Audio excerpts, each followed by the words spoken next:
coming out here after 30 years, yeah, I ain't got nothing, but I'm gonna have something because I'm rich in personality, you know, and I'm rich in love. My family love me, and that's really all that counts.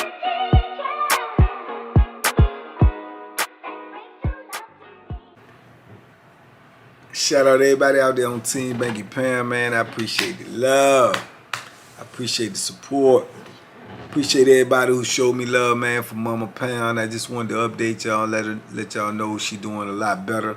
She's getting stronger. You know, it was nothing super serious, but you know, if it's Mama Pound, for me, it's always super serious. So appreciate the love. I showed her all the comments. I read them to her while she was laid in there, and she was touched by it. So man, much love, big respect to TBP, man, for showing that love.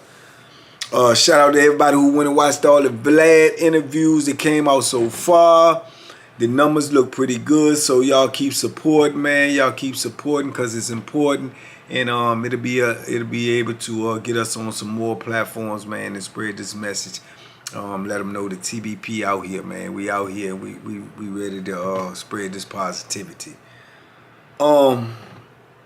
Today, man, as y'all can see, I'm still in the hotel because I'm down here visiting my mom. So, you know, I'm laid up in this hotel, but it don't stop, won't stop, can't stop. Got to try to get y'all this material, man. Keep this energy flowing. So, yeah, today I was talking, you know, I was with Cody and Mom working out. So y'all need to go over there on, you know, Banky Pound Prison Fitness and check that out, man. We just sit around and just was talking and reminiscing. And it just made me think, man, made me remember about how it was when, you know, how times change when you were in prison, you know, as you go on and you know, you evolved and you become, you know, more aware of self and come more into your manhood, man. And you have a lot more knowledge of prison there. You have a lot more knowledge of things that's going on around you. And I just can remember, you know, from the old lesson that my aunt taught me when I jumped out the car and tried to stop the dude from, you know, beating the lady up, you know, and she always told me, you know, mind your business, don't get in other people's business because you never know what they got going on. And that rings true in prison. You know, when I look back over my life now, man, you know, like I say, in every lesson is a blessing, man, and every blessing is a lesson. So, you know, all these things that I learned as I was growing up, all these things I learned when I went through them, you know, they came into play when I was in prison. They came into play as I moved on in life, you know. And so when I got into prison, man, I seen a lot of things that I didn't agree with. I seen a lot of people, you know, getting taken advantage of. I seen a lot of things go down that I had, you know, thoughts about intervening and stuff like that, but you can't do that in prison because, like I say, you could get in somebody else's beef and that can end up costing your life, you know, and or costing you more time, you know. So it's something that you got to see and don't see. It's something like, you know, you guys got to keep it moving, you got to keep it pushing. And I know that seems strange, especially out here in this day and era, man, because everybody's in everybody's business. You know, even when they don't know your business, they in your business. So it's like a different world, but in prison, man, you know, it really behooves you to mind your business. And, you know, but as time went on and I got later into my bit, man, you know, I used to see a lot of things that I felt like now that I had, you know, more or less like seniority and I had been around a while and people knew who I was and, you know, people respected me. So, you know, I found myself, man, you know, intervening in a lot of fights, man, and, you know, trying to break it up, trying to stop somebody, you know, from getting hurt, man, stop dudes from killing each other, hurting each other, because 9 times out of 10, man, when a dude is beefing in prison, the beef ain't really with the dude that he with.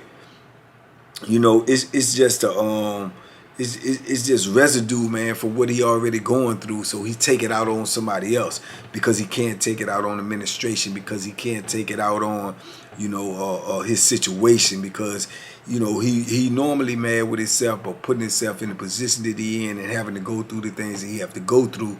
And then when you dealing with administration, it's a lot, you know, it's a lot that you cannot do nothing about it. So who do you take it out on? You take it out on the person next to you. And you know, like I always say, man, same dog bit you, bit me. So I don't know why we mad at each other, but it always seemed to happen like that, man. You know, dudes, you know, hurt each other more than they you know, want to, or more than they should, because it's the frustration that's inside of them, man. And there's no outlet. The only outlet, you know, usually when you mad and you irritated and you frustrated, usually you release that on the closest person to you. You know, so yeah, but I broke up with many fights, man. And I probably would say, man, especially like my last 5 to 6 years, you know, and each and every one of those situations could have, you know, ended up in a bad situation for me. It did ended up getting me in a little altercations with other people, but it didn't ever really amount to nothing, especially nothing like it could have amounted to. It could have amounted to, you know, somebody getting seriously hurt or somebody losing their life, which would have defeated the whole purpose, because this is what you're trying to, you know, prevent yourself. You trying to stop somebody from losing their life, stop somebody from getting hurt, and then you end up in a situation where you have to protect yourself, which, you know, that's just a crazy irony right there. But yeah, man, I told y'all about a few of them, man. Just like the Big Worm and Goldie Jones, man. Shout out to Goldie, man. And you know, that situation right there, that situation, they were sale partners, you know. And I just felt like I had to break that up, because I was right there. I was right there when it started. And for me to just sit there and watch one of them get hurt, you know, or possibly, you know, lose their life or something, to me, man, I wouldn't have been able to look myself in the mirror. You know, so I felt like I had to intervene. And by me intervening, as y'all remember, I almost got to beefing with one of Worm's homeboys who was a gang member. You know, because he spoke up like, man, let him fight, man. Just let him do, you know what I'm saying, man? You know, I'm like, man, get out of here, man. Mind your business. You know what I'm saying? So that situation almost transpired into something serious, because I went and pulled up on him after the situation was over, because I ain't know what was going on. I had to check his temperature. You know, because like I say, some dudes, they may, you know, say something to you, have a few words and just walk away and leave it at that, but it's never like that in prison. You know, words left unsaid could be, you know, blood spilled. So I want to go see what's going on. If you got something on your chest, let's get it off right now. You ain't gonna be walking around here thinking you might sneak me, or thinking you might pull up on me when I ain't looking, or something like that. Nah, let's air it out right now. You know, so he ain't want nothing though, but you know what I'm saying, you can't take nothing lightly in prison, and you can't take nobody lightly in prison. But when I look back on it and reflect on it, even as I did then when it was over, you know what I'm saying, and even my little younger homies told me, you know, because they had my back no matter what went on as well, you know, because like I say, he was gang affiliated. But even they told me, man, you know what I'm saying, man, let them dudes do what they doing, man. You ain't got nothing to do with that, big homie. You know, don't do that, man, because, you know, you get in it and they try to do this, then we gonna do that, and everybody gonna be twisted up. And I understood that, you know what I'm saying, because you can't never get too old, or you can't never get too big that you can't listen to other people, man. And just like you could teach anybody something from your knowledge, they could teach you something from their perspective or their knowledge. So, you know, I remember listening to that, man, and taking heed to that when I went in the cell that night.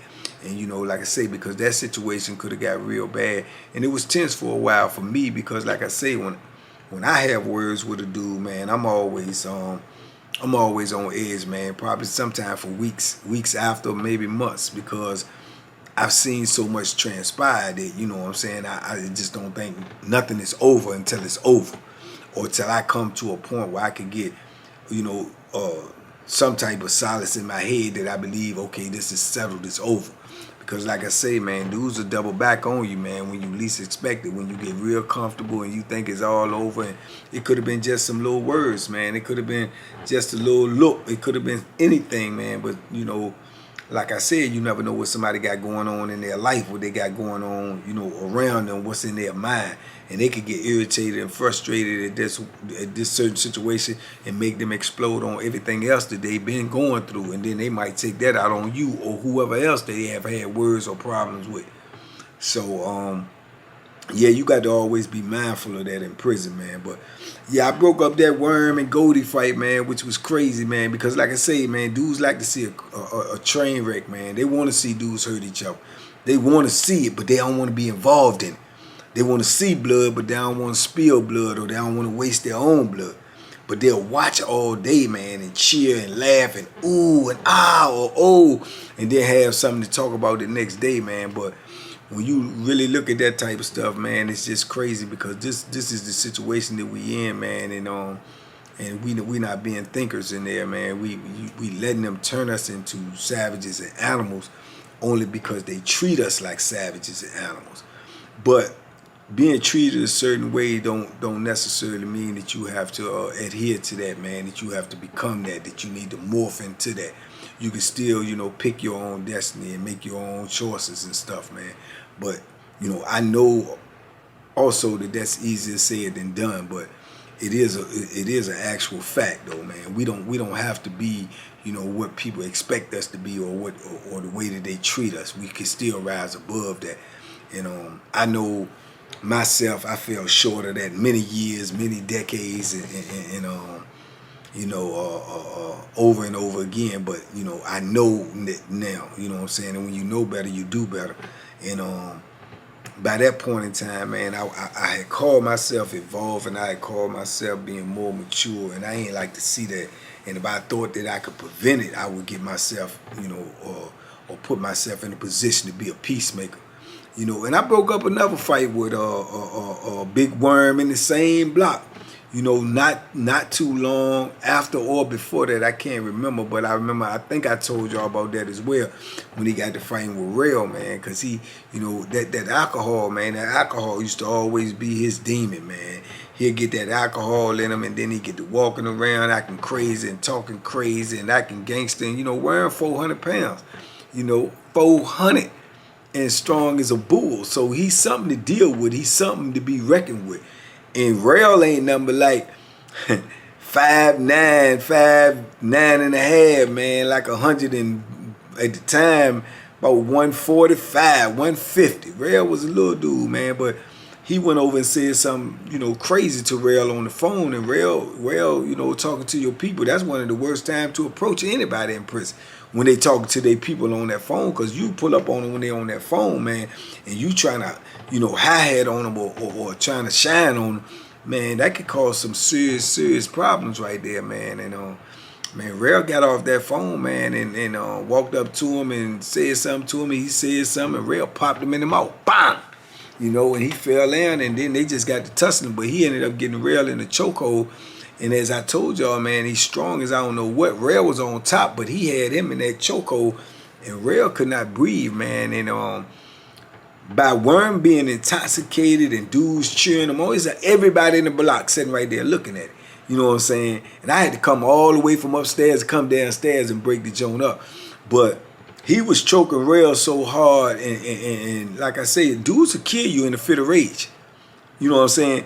Dudes would kill you on mistake in a fit of rage, not knowing their own strength, not knowing their own anger level, and they're doing something to try to incapacitate you or to stop you from hurting them. But in that fit of rage, they may use excessive force. They may use too much force. He may hitting you with the Bethlehem and hit you too much, trying to stop you and make sure you can't hurt him, but he ended up taking your life. You know what I'm saying? So in a fit of rage, man, a dude can take your life, man, not intending to, but just intending to hurt you, and ended up killing you, man. And he was choking that man so much, man, that man couldn't breathe, and his whole body was red, man. He a light-skinned dude anyway, but his whole body was turning like red. And if I don't stop him, he might have choked Rail to death. Who knows? Me and Rail done talked about this, after. And he called me now. He's still in there. Should be coming home in a year or two. And yeah, Rail told me out his own mouth, man. He said, man, he said, I ain't gonna tell you no lie, man. He said, I couldn't breathe at all. You know what I'm saying? He said, I couldn't breathe. He said, I was so glad you stopped it, but I couldn't let him know that. He said, but I couldn't breathe at all. You know what I'm saying? So yeah, so little things like that, man. I felt like it was necessary, man. And then, like I say, it could have resulted in somebody's life. It could have resulted in both of them getting in much more trouble. The police didn't see it. Now one of them got locked up. They end up resolving the issues. You know what I'm saying? It's little things like that, man, that can change the whole dynamic of a situation. And that's why I did it, And then at the time, I was cool with Rail, even maybe more so cool with Rail than I was with Worm. But I was cool with Worm as well. You see what I'm saying? But the situation, I don't think the situation needed to happen. I believe they could have talked like men, diplomatically and worked the situation out without it getting to the point that it got to. But that's the point that it got to. But once it got to that point, everybody then just want to be a looker. You see what I'm saying? They just want to look and have something to talk about tomorrow, a couple of days later, next week, But had it been you, then you might have cowered out of the whole situation, or you would have begged for somebody to stop you, or you would have checked in. But you'll sit there and watch somebody else, man, go through that and laugh about it and have something to talk about, man. And yeah, that I took no pleasure in watching two dudes, man, just hurt each other when I knew that ain't what had to happen, and I knew it was a better way or solution. So I always felt like in my voice or the way people perceive me to be and the respect they gave me could stop a situation, especially at the end of my bit, man. Then I felt like it was my obligation to try to do it, man. And a lot of times, like I say, you're putting yourself in harm's way because this is the penitentiary. It ain't your business, and getting in somebody else's business, as I always say, can get you the business, and But I ain't got no regrets for nobody that I stopped or no fight that I broke up. You know what I'm saying? None whatsoever. And then some fights I broke up, dudes was just, troublesome. They turn around and get in something a week later, a month later, and it turns out even worse. You know what I'm saying? But the things that I intervened in, man, I felt like I had to, and I felt like I was doing it, man. I was doing the right thing, man. And, who's to say, you know what I'm saying? Could have saved a life. You never know. Yeah, you never know, man. Could have saved a life, man, and that's what's more important, man. And the irony of the whole thing is, man, I never liked nobody or wanted nobody to break up no fight that I was in, because I felt like if it got to that point, man, then it was already something that needed to be done, But that's only coming from my perspective, the way I see it. I don't, the dynamics when you go break up another dude's fight. You don't know what's going on. You don't know what the whole situation is until it's over, unless you're right there from the inception of it. But I never wanted nobody to break up my fights, man. And I know as crazy as it seemed, man, not even if a dude was killing me, man. I didn't want nobody to get in it because I always felt like wasn't nothing going to happen that wasn't supposed to happen, you know what I'm saying? Because I never really got in a physical altercation in prison, for whatever reason at the time, I felt like it was necessary, or it was gonna happen, regardless. So, I never wanted nobody to break it up, man, and I ain't want nobody to get involved in it because, like I say, I felt like it was going down the way it needed to go down, and that way would have been better. Because sometimes you could try to avoid a beef, and that beef that you avoid would come back to bite you later. That beef will come back to bite you later, man. So, it was what it was. But like I say, I got in a lot of situations, man. And some situations didn't even get physical. But if I knew it was about to get physical, or if I knew two dudes was beefing with each other, and I knew both of them, and I felt like I could squash the beef by talking to them or bringing them together, then I try to do that. I've also tried to bring dudes together, man, and try to get the beef squashed and everything, and then when they see that I'm right there being a moderator and trying to talk to both of them, then both of them get more aggressive and try to fight because they know I'm right there to say nah. So it's a whole lot to it, man. It's definitely a whole lot to it. But yeah, but what made me was even thinking about it, man, because I had got some pictures tonight from my little homeboy, man. Shout out to Stink, man. And then I seen dude, also that was in the picture. That was my little homeboy as well, man. And I can remember, man, when he had a beef with a dude and went back there in the laundry room to fight the dude, not knowing that the dude had a knife and the dude stabbed him. And the dude was a dude that I had, previously taught how to box. So he had a little ill will towards me because I had taught the dude how to box. Well, the dude, he felt like I should have, been able to squash the beef. But I couldn't squash the beef because I didn't even know it was a beef until it was over.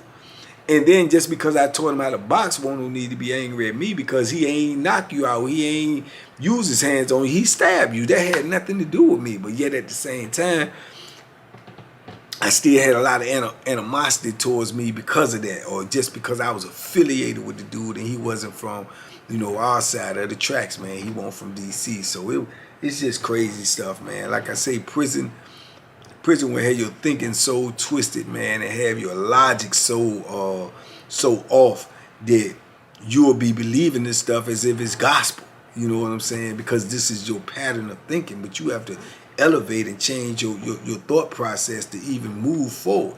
Because when we stay in the same situation and we always look at things the same way, we ain't gonna never elevate. We ain't gonna never go nowhere. We gonna always be in the same frame of mind, doing the same things, never, getting no further than where we are in life already. You know what I'm saying? As far as your production as a human being, your production as a man, we don't never move forward because we don't never change our mindset. You got to change your mindset in order to elevate, man. In order to evolve and to move forward, you got to change your mindset. Something that's real to you today could be not so real to you in 5 years. Something that you truly believe in right now could be something that you can totally see different 5 years from now, 2 years from now. But right now, when you see it, if that's the only way you look at it, it's everything to you, and you will live and die for it, kill for it. So yeah, it's just all a process, man. It's all a process. It's all a part of trying to figure out your surroundings, and man, and trying to survive in a place that ain't meant for us to survive. Trying to thrive in a place that's not meant for us to thrive. Trying to elevate in a place that's not meant for us to elevate. It's meant for us to be, in misery, in disarray, in discomfort. So trying to do all of these things under these conditions, sometimes it's too hard for somebody to try to figure it out. So they just remain with the status quo because they comfortable with that. They have learned to tolerate that. They have learned to say, well, it is what it is and I can't do nothing about it. But you can always do something about it. Just like I said, I didn't even get busy with trying to make parole really until the last couple of years of my bit. You know what I'm saying? Last couple of years of my bit where I just saw other people leaving and I got proactive in trying to get myself out. And within a 3-year process, it happened. So it just makes sense that I would look back and say, man, what if I would have been doing all of this stuff early? Would I have got out earlier? Who knows? Who knows? Maybe, maybe not.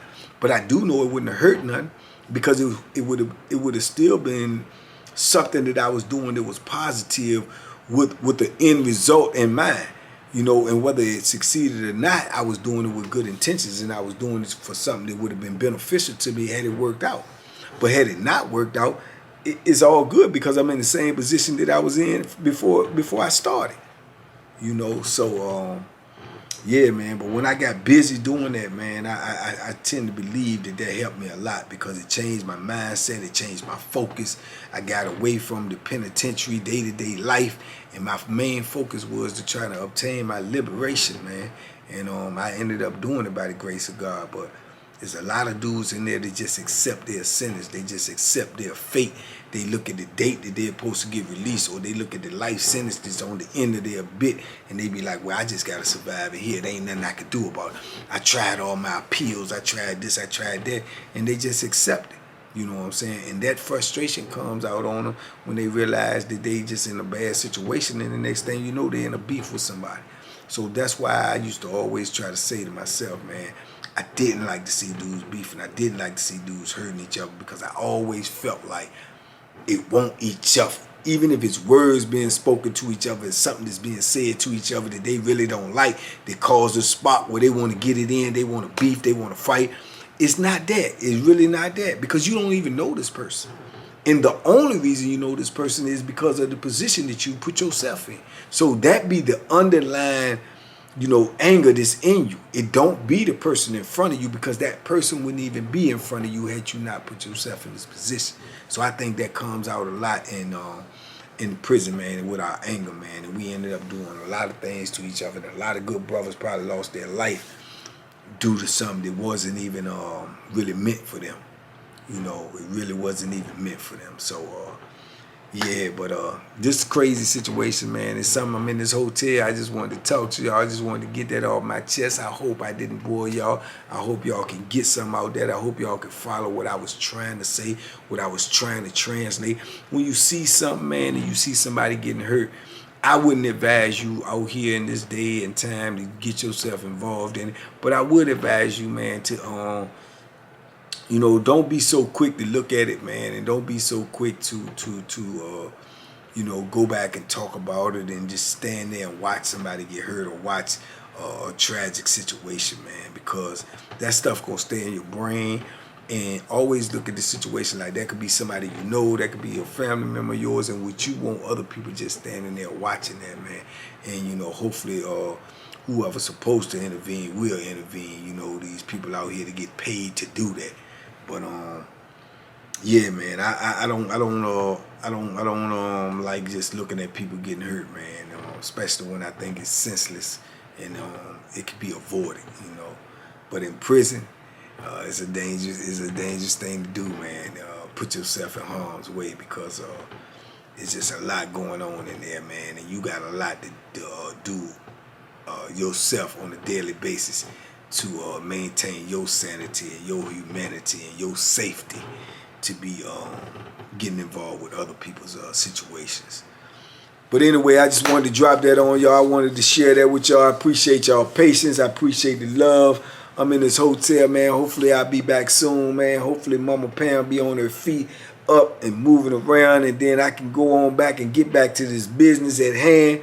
Shout out to everybody out there supporting me. Shout out to everybody there out there on TBP. Shout out to everybody out there on Banky Pound Prison Fitness. Shout out to everybody out there that's watching Living Life After Life podcast. We getting ready to start drop because we right there at the 1,000.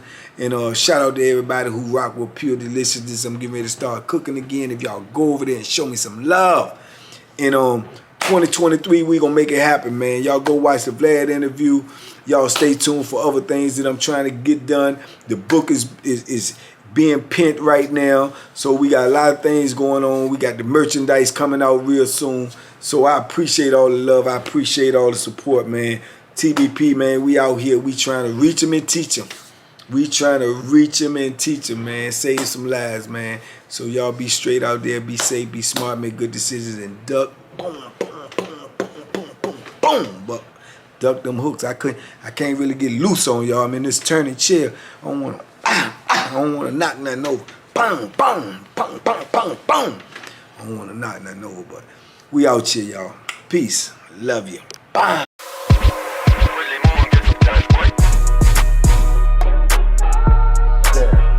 The Banky Special. Yeah. Pure deliciousness. Pure deliciousness, man.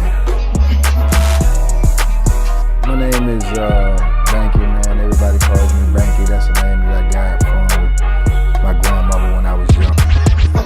I'm coming out here after 30 years. Yeah, I ain't got nothing, but I'm gonna have something because I'm rich in personality, you know, and I'm rich in love. My family love me, and that's really all that counts.